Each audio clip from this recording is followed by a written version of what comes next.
জ্বালানি তেলের সংকট যেন কোনোভাবেই কাটছে না। গ্রাহকের অভিযোগ, ঘন্টার পর ঘন্টা অপেক্ষা করেও তেল পাচ্ছেন না, আবার খালি হাতেই ফিরতে হচ্ছে অনেককে। সংকট মোকাবেলায় এরই মধ্যে নানা পদক্ষেপ নিয়েছে সরকার। প্রতিনিধিদের পাঠানো তথ্য ছবিতে ডেস্ক রিপোর্ট। সারা দেশের বিভিন্ন ফিলিং স্টেশনে জ্বালানি তেলের সংকট এখনও অব্যাহত রয়েছে।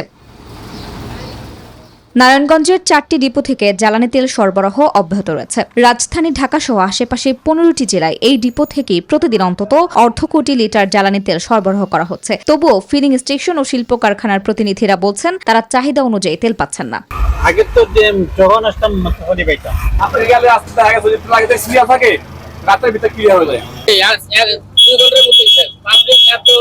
সাভারে একের পর এক জ্বালানির গাড়ি এলেও তেলের জন্য হাহাকার থামছে না। নগরীর পেট্রোল পাম্পেও পর্যাপ্ত তেল সরবরাহ নেই। দিনের বেশিরভাগ সময় বন্ধ থাকছে অধিকাংশ পাম্প। সিন্ডিকেট এখন কিভাবে বুঝতে পারছেন, তেল বিলে কম আসতেছে দেশে, এজন্য হয়তো সংকটে হচ্ছে। তো এক পাম্পে তো তেল নাই। আমি কালকে থেকে ঘোরাঘুরি করছি, এক পাম্পে তেল দিচ্ছে না। সংকট না হলে তেল কই পাম্পে, পাম্পালা তো এই করছে না।